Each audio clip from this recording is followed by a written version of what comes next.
60 Minutes Overtime. You've got to see this. It is the largest cave in the world in central Vietnam. We at 60 Minutes explored the cave. We have a long tradition at 60 Minutes of taking our viewers to places that they've never been, maybe never heard of, and are not likely to ever go. And we have done that for decades here, all around the world. But this was completely unique. This week on 60 Minutes, we take an epic journey through an enormous cave called Son Doong, right in the slender middle of Vietnam, and you can't believe the images. The height of these caverns is 65 stories. It is a football field and a half wide. You could put the Great Pyramid of Giza inside this cave, and it was just a joy to be able to go through Son Doong and then bring it back to our audience. So what are we about to do? Well, this is the beginning of a long walk. One of our greatest producers here at 60 Minutes, Nicole Young, came to me with this idea to go hiking through the largest cave in the world, and I turned her down. I said, Nick, it's a hole in the ground. I mean, what are we going to take pictures of? And it's in a cave, so it's dark. Do you think we're going to make it? I'm certain we're going to make it because you're the producer. And you told me we're going to make it. All right, let's do it. The thing about this cave is that it fuels the local economy around this national park where this cave sits, and that can help offer opportunities to a community that they didn't otherwise have before when it was discovered in 2009.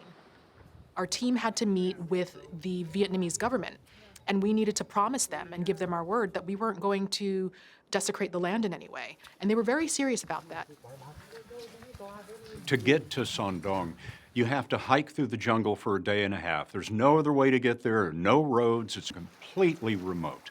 And so you're crossing rivers. We had 20 river crossings on that route. You think, how can the largest cave in the world not be found until you go to the jungle in Vietnam? The jungle was the hardest part. The jungle was dense, there were snakes, there was mud, and it just was so hard to move step by step. We discovered that leeches are plentiful. And every once in a while, we would have to stop, take off our boots, and pick the leeches out of our boots. We had heard a fact that during the Vietnam War, many American soldiers had foot rot. They were in water for so long that their feet used to rot. And it was a very bizarre feeling to have wet feet for 10 to 12 hours a day while you were just walking. Just one of the challenges of this epic journey. But when we got to the caves, was it worth it? To get us through this cave, we had an expert climbing team. Better, yeah, good job, like that, yeah. Showing us how to do it, rappelling down walls, climbing up through rocks, and all of that. There's absolutely no way we would have survived this without this team of climbers who really know what they're doing.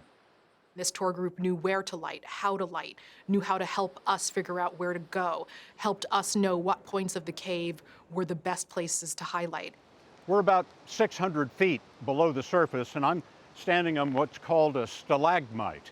At one point, I got up on a giant stalagmite, well over 100 feet tall, maybe 200 feet tall. Huge thing. And it's domed on the top. You rolling? I'm rolling. Here we go. Now, the thing I learned about the cave is that everything is wet because the groundwater above us is raining down all the time. So now I'm on top of this tower. The top is rounded, the top is wet, and it's a couple of 100 feet down. Regret is probably not too strong a word. As I was standing there, I was thinking, boy, this is it. This is the last dumb thing I get to do. And somehow the climbing team got me both up there and off of there without me falling down. They told us that this was considered a level 6 cave for caving.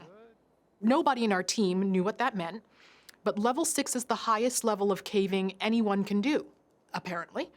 And none of us had any real caving experience. So we had no idea what we were really going into. We were all very fit, but every single step in its own way had its own risk. Proper Nicole Young ass kicking. The environment of the cave is really unlike anything. What you hear is a constant roar, because the river that carved this cave is still running on the floor of the cave. When you're in the parts of the cave where there are no skylights, where the roof hasn't caved in, it's utterly dark. The only thing you can see is what's at the end of the light on your helmet, and you're pointing that down on your feet so you can make sure you're not stepping off some cliff somewhere. So it was a unique experience, to say the least. Nick, if I do this, that means I blew it and I need to do another take and start at the beginning. That is quite all right. You just realized that you were in some place that was just so special and so undiscovered. They only allow 1,000 explorers to enter the cave each year. And we were given the last slot available for this year's tours because someone else canceled. I think we got it. The first 2 times I pitched Scott Pelley this story, he said no. And then the 3rd time, he finally said yes. And then while we were in the cave, he said, "Why did I say no to this again?" And I said, "I don't know." It's really hard to get into, and I'm really grateful that we were able to get in, because it's really one of the greatest things we've ever done. I've had such good fortune. In 27 years at 60 Minutes, I have been just about everywhere on Earth, from the Arctic Circle to the Antarctic Circle and everything in between. I've never seen anything approaching this before. I am so glad I had a chance to see it in my lifetime.